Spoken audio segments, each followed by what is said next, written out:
Welcome to Relation Tales. Please like this video and subscribe Relation Tales. We're grateful for each and every one of you. Let us know where in the world you're tuning in from. We'd love to hear from you in the comments. Let's begin. Routine can hide a lot of damage. My mornings always started the same way. Alarm at 5:55. Cold water on my face. Coffee brewed strong enough to taste bitter. I liked order. It made life manageable, predictable, safe. My name is Elliot Hayes. I worked in project coordination for a mid-sized distribution firm. Long hours, stable pay, nothing flashy. I wasn't chasing applause. I was chasing peace. The kind that comes from knowing your bills are paid and your home feels steady. My wife, Miranda Hayes, lived in a different rhythm entirely. She worked in brand partnerships, events, launches, dinners with people who always wore confidence like armor. She thrived in rooms where everyone was watching. I used to love that about her. She brought color into my structured world, made me feel chosen. Somewhere along the way, though, the color shifted. She stopped waking up with me, said she needed more sleep because her evenings were running late. Her phone never left her hand anymore, not even at home. Notifications silenced. Screen angled away. A casual laugh whenever I asked who she was texting. Clients, she'd say. You wouldn't care. At first, I believed her. I wanted to. Our life still looked intact from the outside. We hosted dinner parties, smiled for photos, planned trips that kept getting postponed. We kissed goodbye every morning, but it had become a habit instead of feeling. What bothered me wasn't one big thing. It was 100 small ones. The way she showered the moment she got home. The way she changed clothes before sitting down. The way her stories about work never lined up the same way twice. At night, lying beside her, I'd stare at the ceiling and wonder when my instincts had started feeling like accusations. I hated that feeling. Hated doubting her. Hated doubting myself even more. So I didn't confront her. Instead, I observed. I noticed how her calendar suddenly filled with team dinners that never included names. How she'd cancel plans with me, but dress up anyway. How she'd accuse me of being distant whenever I tried to ask real questions. One evening, while we were folding laundry, I finally said it. Carefully. You've been different lately. She didn't even look up. Don't start. She replied flatly. I'm not starting anything, I said. I just feel like. She laughed then. Not warmly. Not kindly. You're reading into nothing, she said. Honestly, Elliot, you sound jealous. And it's not a good look. That was the moment something inside me shifted. Not anger. Clarity. Because I realized she wasn't confused. She wasn't unaware. She was confident I wouldn't do anything about it. And that's when I stopped trying to fix us and started paying attention to the truth she thought was invisible. Once doubt settles in, it changes how you see everything. I started noticing patterns I'd ignored before, not because they were hidden, but because I hadn't wanted to see them. Miranda's schedule no longer followed a rhythm. Some weeks she was home early and distracted. Others she vanished into a blur of client dinners and brand obligations. The explanations were smooth. Too smooth. Practiced. She'd come home smelling different. Not perfume, just unfamiliar. A Chris cologne that didn't belong to our house. When I asked, she'd shrug and say it was from crowded venues, hugs, handshakes. I nodded every time. I didn't want to be the man who interrogated his wife over scents and timing. But my body knew before my mind caught up. I slept lighter, ate less, paid closer attention. Our routines, once shared, became divided. I ate dinner alone most nights. Leftovers reheated while watching shows we used to save for weekends. When she was home, she scrolled endlessly, thumb moving faster than her eyes, smiling at messages she never shared. One Friday night, she dressed with extra care. Black dress, hair styled deliberately, jewelry she hadn't worn in years. Client event? I asked. She didn't hesitate. Yeah, big one. What kind? She paused just long enough to be noticeable. Why the questions? I was just asking. She smiled, but it didn't reach her eyes. You're doing it again. Doing what? Looking for problems where there aren't any, she said. You're jealous for no reason, Elliot. You should work on that. That was the first time she said it so casually. Like it was a character flaw I needed to fix. She left before I could respond. That night, I didn't follow her. I didn't check her phone. I didn't call. I just sat in a quiet house and asked myself a harder question. If I'm wrong, what am I afraid of? And if I'm right, why am I still waiting for permission to know the truth? The next morning, I made a decision, not fueled by rage, but by exhaustion. I wasn't going to accuse. I wasn't going to beg. I wasn't going to snoop recklessly. I was going to confirm. I started small, not with her, but with myself. I pulled phone records from our shared account.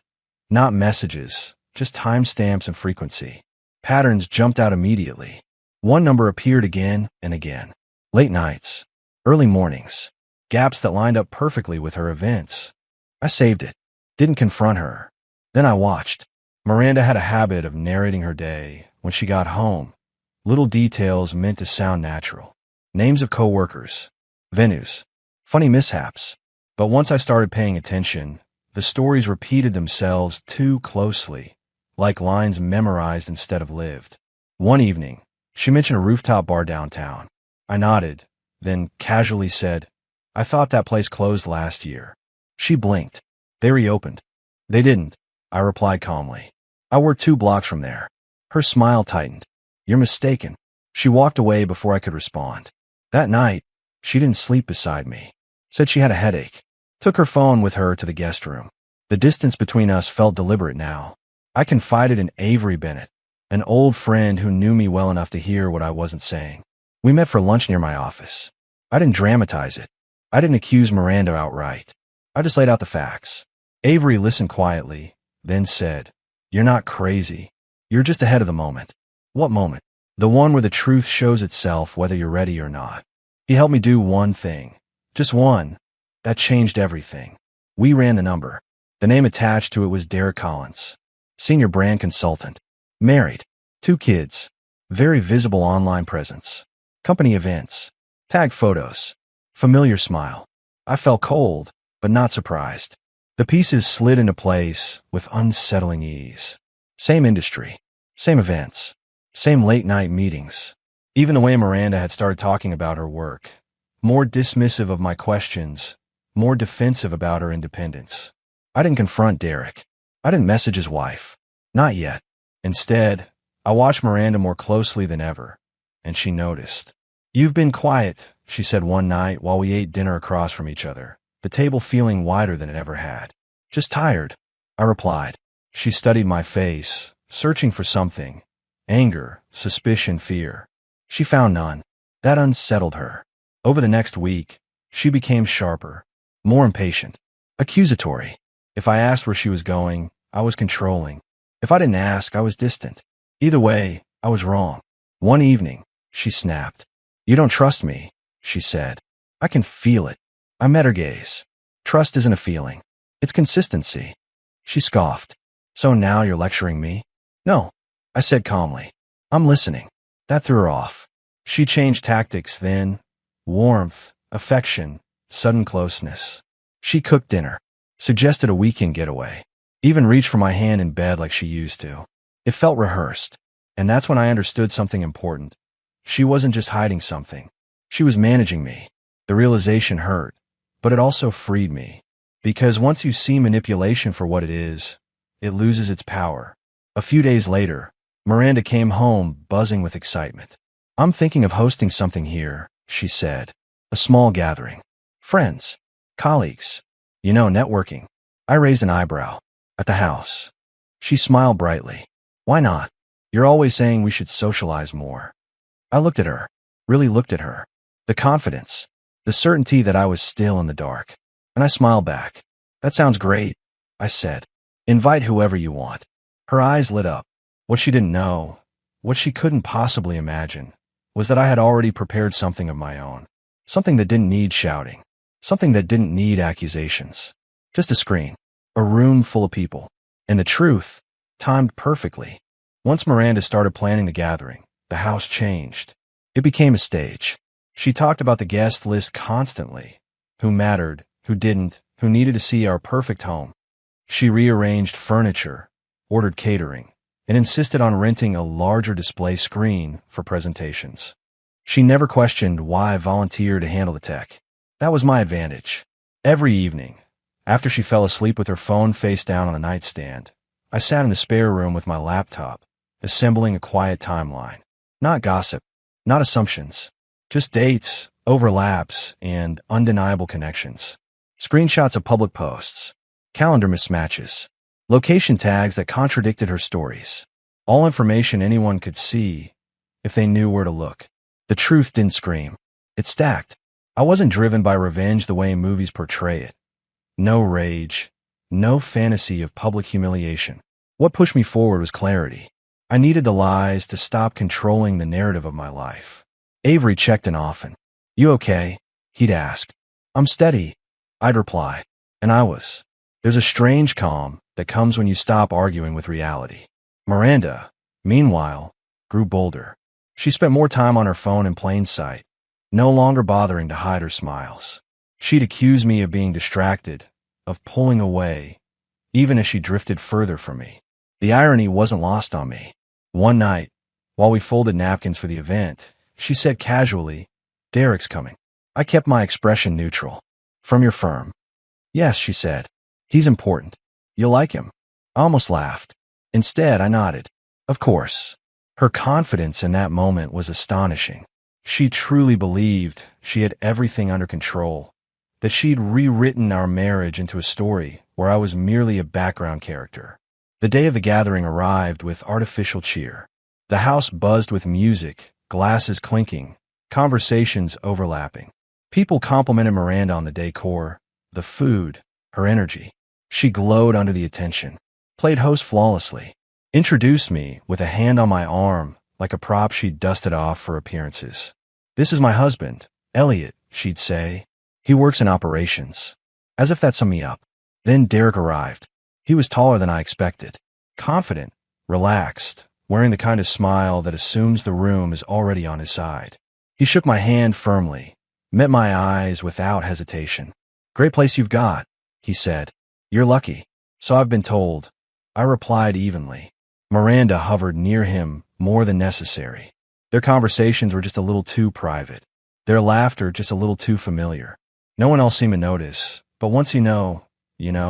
I waited. Let the room fill. Let the energy peak. Let everyone settle into comfort. Then I tapped the screen. Miranda froze mid-sentence when the music cut. "Hey," she said sharply, turning toward me. "What are you doing?" I smiled gently. "Just sharing something." The screen lit up, not with accusations, but with a simple timeline. Dates, events, public photos from different accounts, Miranda's and Derek's, posted hours apart, but tagged at the same locations. Screenshots of team dinners that lined up with business trips. Nothing inappropriate, nothing explicit, just truth laid out in clean, quiet order. The room went still. At first, people leaned in, curious, then confused, then uncomfortable. Miranda's face drained of color. "Turn that off," she hissed, crossing the room. I raised a hand, not aggressively, calmly. "Let it finish." She laughed nervously. "This is ridiculous. You're proving my point, Elliot. This is jealousy. You're embarrassing yourself." I looked at her, really looked at her, and spoke clearly. "I didn't accuse you of anything," I said. "I just shared patterns. You're free to explain them." Derek shifted uncomfortably. His smile faltered. A woman near him, Lauren Collins, stared at the screen, then at him. "What is this?" she asked quietly. The question hung in the air. Miranda tried to speak, but her words tangled. "This isn't. He's twisting things. You're all reading into it." The screen moved on. Call frequency. Late night overlaps. Public posts deleted shortly after being shared. Lauren stepped back from Derek, her expression unreadable but firm. "Why are you calling her at midnight?" she asked. Derek opened his mouth, closed it, looked at Miranda. She glared at me then. Real anger, not mockery. "You planned this," she said. "You set me up." I nodded once. "No. I gave you a chance to tell the truth. You chose not to." The room erupted in whispers. Some guests quietly left. Others stayed frozen, unsure whether to intervene or escape. Miranda's voice cracked. "You had no right." "I had every right," I replied calmly. "To stop being managed. To stop being dismissed." She turned to Derek, searching for support. He didn't meet her eyes. That's when the power shifted. Not through shouting. Not through insults. Through silence. And the sudden collapse of the story she'd built. Lauren walked out without another word. Derek followed a minute later, pale and shaken. Miranda stood in the center of the room, exposed, not by cruelty, but by her own certainty that I would never push back. The screen went dark. I looked around the room. "Thank you all for coming," I said quietly. "I think that's enough for tonight." People dispersed quickly after that. When the house finally emptied, Miranda rounded on me. "You ruined everything," she said. "You humiliated me." I met her gaze steadily. "You humiliated yourself when you decided I didn't deserve honesty." She shook her head, voice trembling, not with remorse, but with fury. "This isn't over." I believed her. But for the first time in months, I wasn't afraid. Because I hadn't lost control that night. I take it back. The house felt unfamiliar once everyone left. Not empty, quiet in a different way. The kind of silence that follows truth when there's nothing left to hide behind. Miranda stood near the kitchen counter, arms crossed tightly, as if holding herself together through sheer will. The confidence she wore all evening had cracked, and beneath it was someone scrambling to regain control. "You planned this for weeks," she said, her voice low. "You wanted to hurt me." I took off my jacket and set it on the chair, movements slow and deliberate. "I wanted clarity," I replied. "Hurting you wasn't the goal. Ending the lies was." She scoffed. "You could have talked to me." "I tried," I said calmly. "Every time I did, you laughed. You called me jealous. You made me feel small for asking questions that mattered." For a moment, she looked away. Just a moment. Then her expression hardened again. "You enjoyed that," she said, "seeing everyone stare at me." I shook my head. "No, I hated that it came to that. But I wasn't going to keep protecting a story that only benefited you." She paced the room, running a hand through her hair, searching for leverage. "So what now?" she asked. "You think you win?"